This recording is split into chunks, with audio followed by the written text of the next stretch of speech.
Hello students, welcome to my channel. So आज हम class third EVS का chapter 13 discuss करेंगे जो आपकी बुक लुकिंग अराउंड में से है। चैप्टर का नेम है शेयरिंग आवर फीलिंग्स। इसका फर्स्ट क्वेश्चन है, सीमा's father reads the newspaper aloud to her नानी, how do you help old people.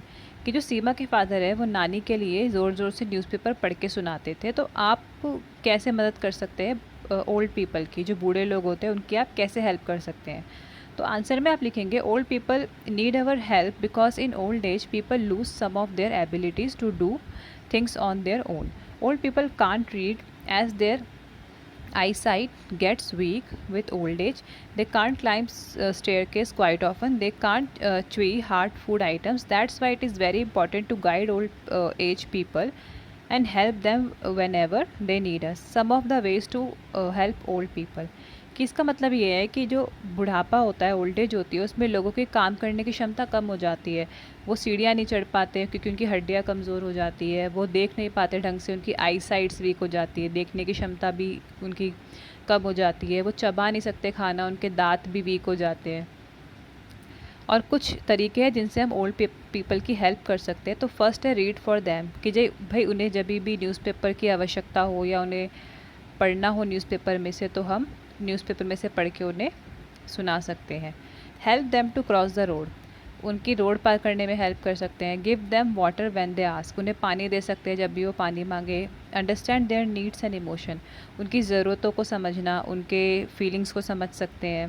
Provide them their medicine on time, उन्हें समय पर दवाई दे सकते हैं। तो इस तरह से हम ओल्ड पीपल की हेल्प कर सकते हैं। उसके बाद सेकंड क्वेश्चन आता है, what kind of problem do people have in old as, कि किस किस तरह की प्रॉब्लम ओल्ड एज में लोगों को होती है। तो इसका आंसर आप लिखेंगे, old people can't read as their eyesights get weak with old age. They can't climb staircase quite often. They can't chew hard foods item. They feel constant pain in their joint.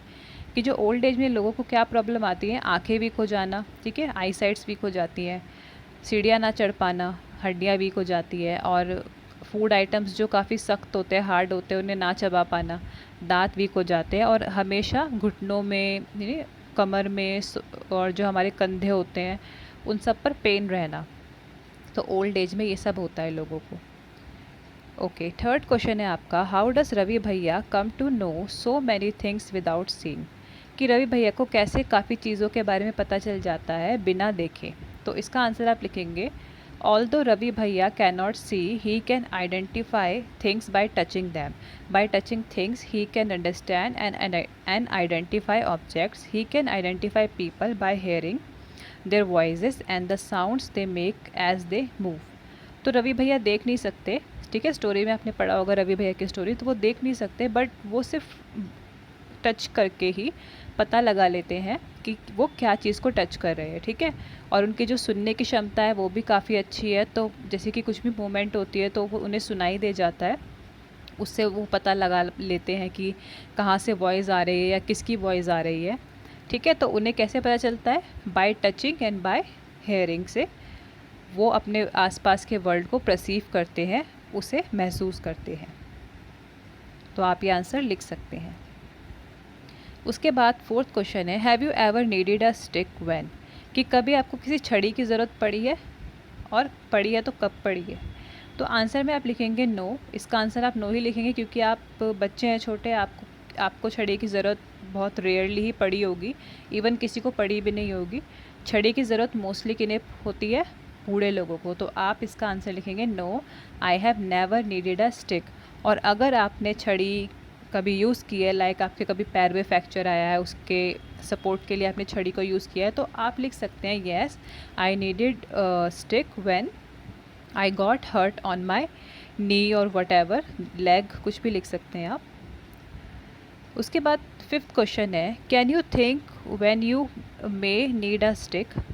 तो अब आपको बताना है कि कब आपको छड़ी की ज़रूरत पड़ सकती है। फिफ्थ क्वेश्चन में आपको ये बताना है। तो आंसर में आप लिखेंगे, when I get old, when I get sprain in my leg, और when we have to climb a rock और अ माउंटेन। कि कब कब छड़ी की ज़रूरत पड़ सकती है आपको, जब आप बूढ़े हो जाएं या आपके पैर में फ्रैक्चर हो जाए ना, मोच आ जाए, फ्रैक्चर हो जाए, या फिर आपको माउंटेन क्लाइंबिंग करनी पड़े, जैसे कि हम माउंटेन पे क्लाइंब करते हैं तो हम छड़ी की मदद से चढ़ पाते हैं, तो इन सिचुएशंस में छड़ी की ज़रूरत पड़ती है। अब नेक्स्ट क्वेश्चन देखते हैं, sixth question, sixth and the last question है आपका, how do we help those people who can not see. हम उन लोगों की कैसे हेल्प कर सकते हैं जो देख नहीं सकते। तो इसका आंसर हम लिख सकते हैं फर्स्ट में, we can read for them, हम उनके लिए पढ़ सकते हैं। We can guide them on their way, हम जैसे कि रास्ता वगैरह होता है, रास्ता दिखाने में उनकी सहायता कर सकते हैं, उन्हें उनकी डेस्टिनेशन तक ले जा सकते हैं। वी शुड रिस्पेक्ट दैम, हम उन्हें रिस्पेक्ट दे सकते हैं, ठीक है, रिस्पेक्ट करना बहुत ज़रूरी होता है, जो डिसेबल्ड लोग होते हैं हमें उन्हें रिस्पेक्ट करना चाहिए। एंड फोर्थ में, we can write their exam for them, और हम उनके लिए उनके एग्ज़ाम भी लिख सकते हैं। तो इस तरह से हम जो पीपल देख नहीं सकते, जो ब्लाइंड होते हैं, उनकी हेल्प कर सकते हैं। तो इसी के साथ आपके इस चैप्टर के क्वेश्चन आंसर्स फिनिश होते हैं। आई होप आपको समझ